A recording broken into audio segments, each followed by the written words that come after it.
Le règlement par voie bancaire sera impératif pour toutes les transactions immobilières supérieures ou égales à 10 000 $ américains.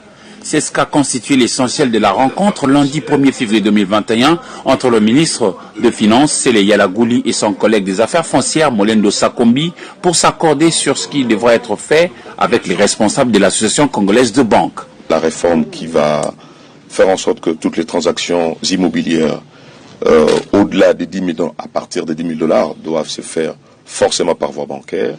Et il fallait donc que nous ayons une réunion avec l'ACB parce que ce sont les banques qui vont recueillir ces transactions.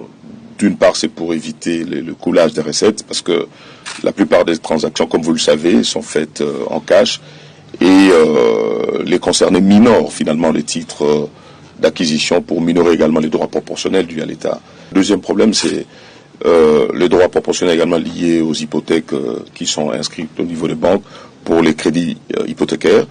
Et donc il fallait que nous puissions parler avec l'ACB en prévision d'une mission mixte des contrôles qui devrait être opérée conjointement, donc comme je dis, par le ministère des Affaires foncières, le ministère des Finances, pour permettre de rétablir l'État dans ce droit, mais également essayer de mettre en place des mécanismes pour endiguer ces phénomènes pour les années à venir. Pour le ministère des Affaires foncières, avec le concours de toutes les banques implantées en République démocratique du Congo, le Trésor public peut tripler en un temps record les ressources du secteur foncier.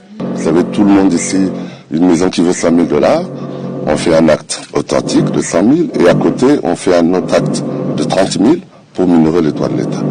Alors nous allons préhabiliser tout ça avec une expertise. Tout ça est passé en Conseil des ministres. Donc cette année ici, je crois qu'avec la maturité de la réforme, nous allons doubler, voire tripler les recettes des affaires foncières. C'est ça l'objectif. Il faut rappeler qu'il avait été déjà décidé de relancer la numérisation foncière pour sécuriser les transactions immobilières et puis lutter contre les mauvaises pratiques bancaires en matière hypothécaire.